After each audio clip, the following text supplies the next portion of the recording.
संख्या कम है, हम 3 लोग हैं और ये जिन पर हमें शासन करना है ये 85 लोग हैं, तो इन पे हम शासन कैसे करें। तो उन्होंने कहा कि इन 85 लोगों को है ना 10,000 भागों में बांट दो। तो 10,000 भागों में कैसे बांटा, 6,000 पहले तो उन्होंने 4 वर्ण बनाए, ठीक है, ये कपड़ा है क्या पुष्प, इसको 4 वर्ण बनाए, ब्राह्मण, क्षत्रिय, वैश्य और शूद्र, ठीक है। कपड़ा अब ब्राह्मण क्या होता है, ब्राह्मण को उन्होंने अपने सबसे श्रेष्ठ ऊंचे पर रखा और उन्होंने कहा कि ब्राह्मण जो है धरती पर ईश्वर का प्रतीक है, मतलब भगवान के रूप में है ना ब्राह्मण है, ठीक है। वो तरफ न देखे दूसरा रखा बनाया किसको, क्षत्रिय को क्या कर्म दिया, केवल तुम्हें शस्त्र लेना है और रक्षा करना है, ठीक है।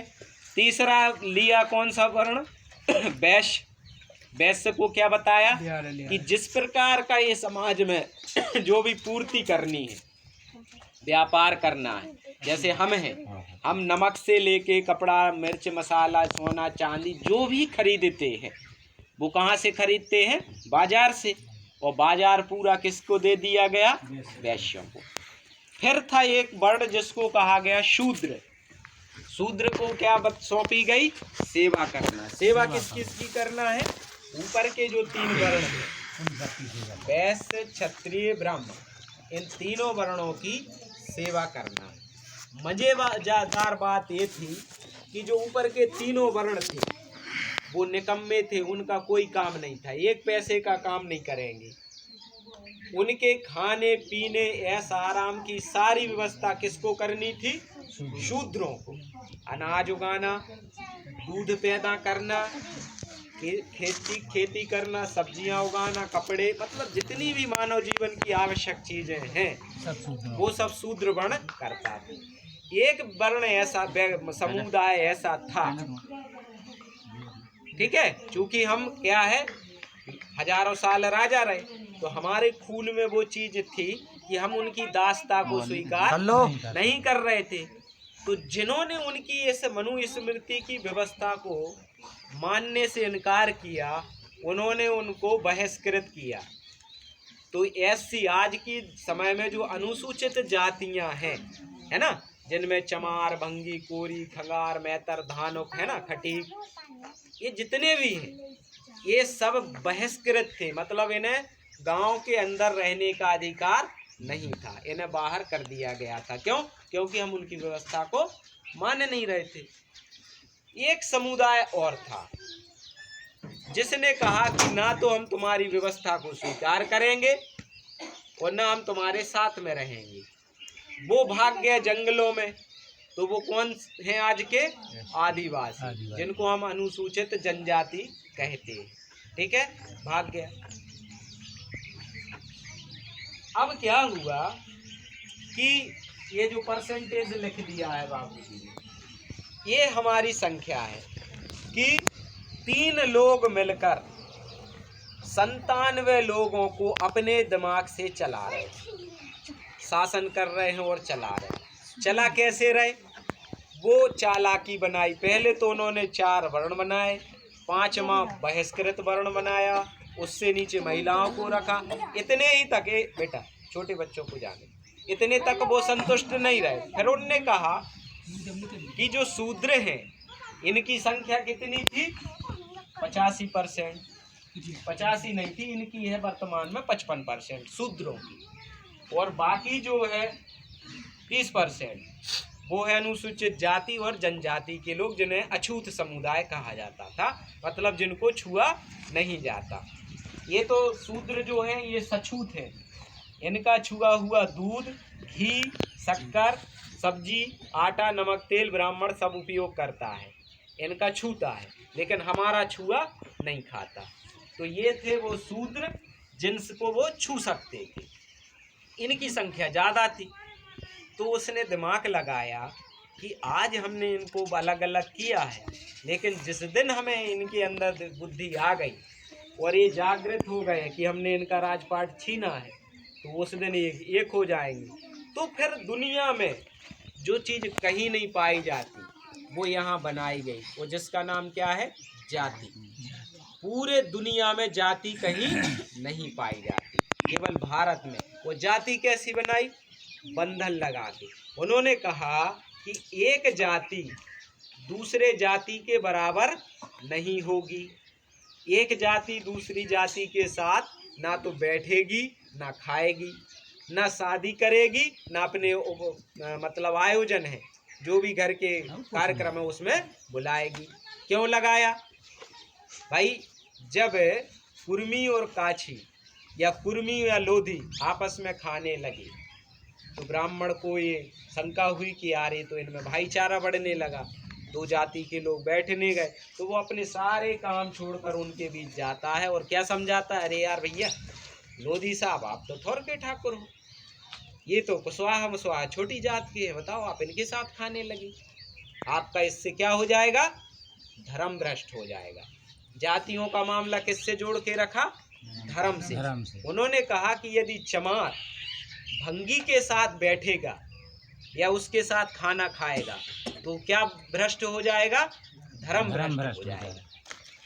और हमने इस बात को माना है, तो हमने क्या कहा कि भैया कुछ भी हो जाए हम ना तो इनके साथ कभी बैठेंगे ना खाना खाएंगे। और इतना ही नहीं, यदि कोई खाने का प्रयास करेगा तो उसको हम समाज से अलग कर देंगे। ये बात किसने मान ली? हमने मान ली। तो जब ये बात हमने मान ली तो उसने हमें बांटा था कितनी? 6,437। ठीक है। और फिर उसकी उपजातियां बनाकर उसने बना दी 10,000। ठीक है। अब जो है ये 3% है और इनको भी मिला के इनको ये हो जाते हैं 15%।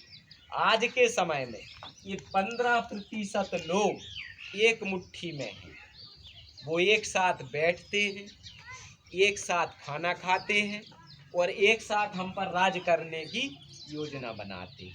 15% लोग।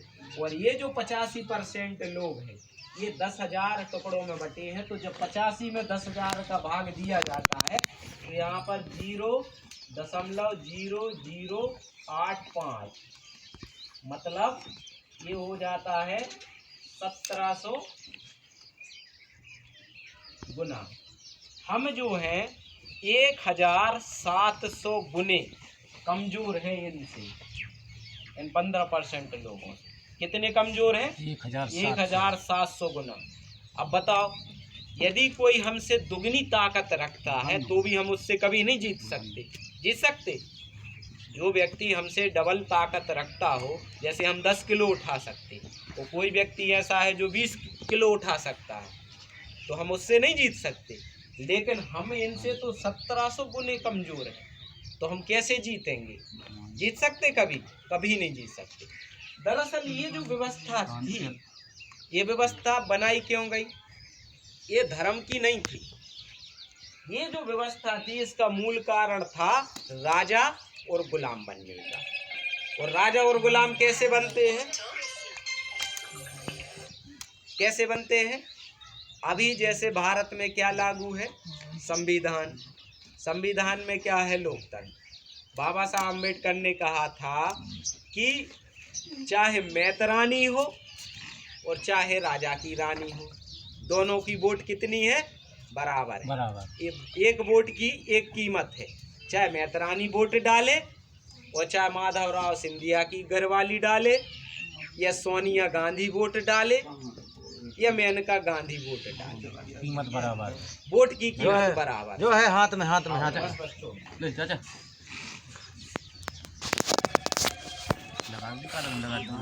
कौन की?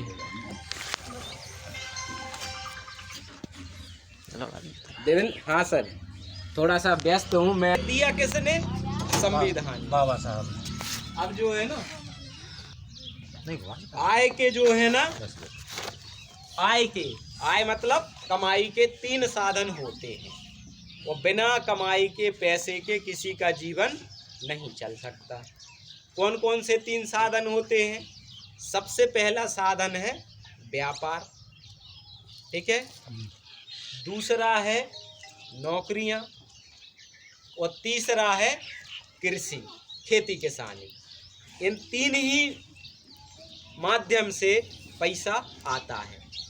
खेती किसानी से, फैक्ट्रियों से, उद्योग धंधे जो भी सामान बनाते हैं वो बाजार में बिकता है, उससे पैसा आता है। और तीसरा पैसा कैसे आता है? नौकरी करने से। तो वर्तमान में जो सरकार आई, इसने हमें गुलाम बनाने के लिए इन तीनों चीज़ों का क्या करना किया? ख़त्म करना शुरू। कैसे? आज इतने बच्चे बैठे सब पढ़ लिख रहे हैं, आपको पता है नई शिक्षा नीति आई है। नई शिक्षा नीति में कहा गया है वेदों की ओर लौटो। शिक्षा कैसी दी जानी है? वेदों के अनुसार धार्मिक शिक्षा। फिर क्या किया जाना है कि SC ST OBC के जो बच्चे हैं इनको मध्याह्न भोजन के नाम पर भोजन देना है, और भोजन में हमारे बच्चों का आधा समय जाता है। बच्चे देखते रहते हैं कब खाना बन रहा है, हमें थाली लेके खड़े हो जाना, ठीक है। पढ़ाई के नाम पर सरकारी स्कूलों में कुछ नहीं हो रहा। दूसरा, अभी तक उत्तर प्रदेश और मध्य प्रदेश में, ठीक है, 27,000 स्कूल सरकारी बंद कर दिए गए। अब सरकारी स्कूल में किसके बच्चे पढ़ते थे? हमारे बच्चे पढ़ते ना, गरीबों के बच्चे पढ़ते ना। प्राइवेट में तो हम पढ़ा नहीं सकते। प्राइवेट की फीस है 35,000, 40,000, 50,000 साल की। तो गरीबों के बच्चे पढ़ रहे थे, तो सबसे पहले उन्होंने क्या किया? स्कूल बंद किए। दूसरा कर्म ये किया कि जो शिक्षक भर्ती किए उनको सरकार के इतने कामों में उलझा दिया कि वो दिन भर घूमते हैं और स्कूल में जा कर के टेबल पर, चेयर पर पैर रख के सोते हैं, पढ़ाते नहीं हैं बच्चों को, ठीक है। चौथा काम क्या किया? उन्होंने कहा कि अब कक्षा 10वीं तक किसी भी बच्चे को फेल नहीं किया जाएगा। क्यों नहीं किया जाएगा?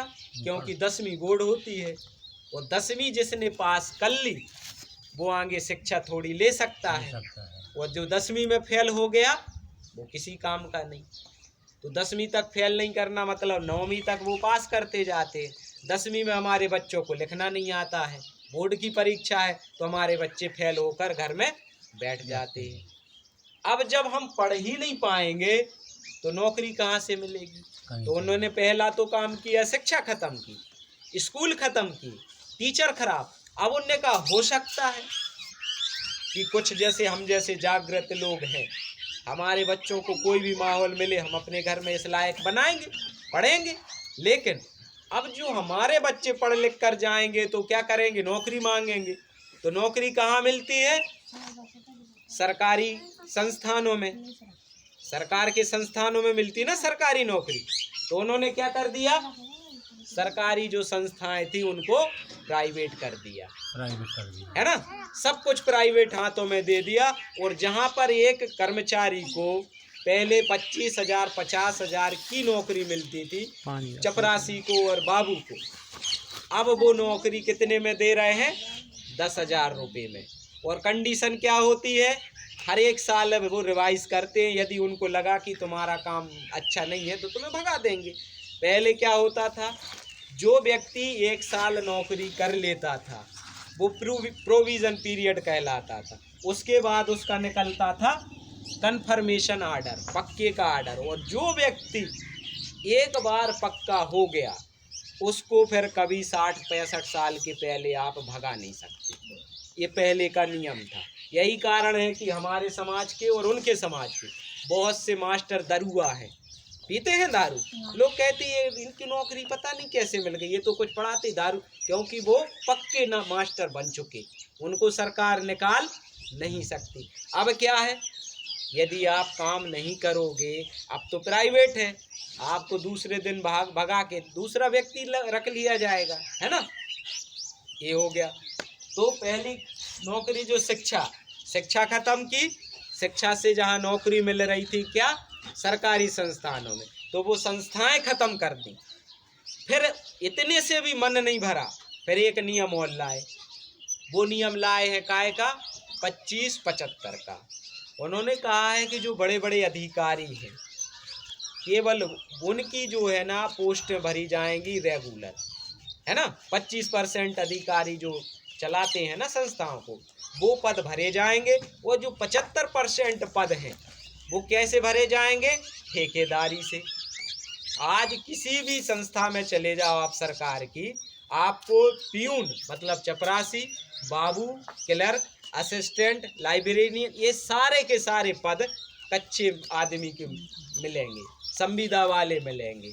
यहाँ पक्की नौकरी भरना उनने बंद कर दी, है ना।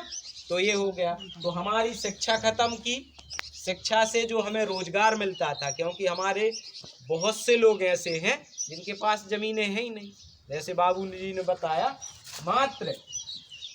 मात्र हमारे 3% 4% लोगों के पास किसानी है।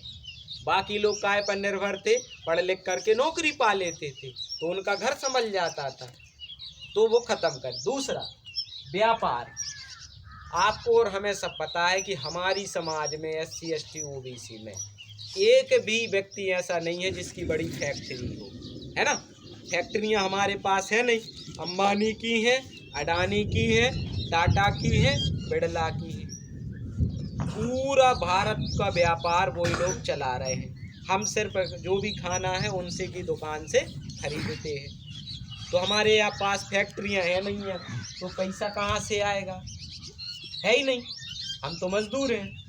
तीसरा जो था कृषि। पहले के अपेक्षा वर्तमान में जो आंकड़े आए हैं, मात्र जो हमारे हैं 2-3% लोगों के पास की खेती बची। खेती से क्या होता था? हम करते थे, अनाज होता था, हमारा घर चलता, हम बच्चों को पढ़ाते थे, घर चलाते थे। तो दुश्मन ने हमें गुलाम बनाने के लिए इन तीनों चीज़ों पर अटैक किया। तो क्या हो गया? हम क्या हो रहे हैं? अब गरीब हो रहे हैं। और गरीब व्यक्ति क्या करेगा? केवल अपने पेट की सोचेगा कि भैया कल हमें खाना कहाँ से मिलेगा, बच्चों को कपड़े खरीदना है कहाँ से आएंगे, बच्चे बेटी की शादी करना है कहाँ से पैसे जुटाएंगे, ठीक है।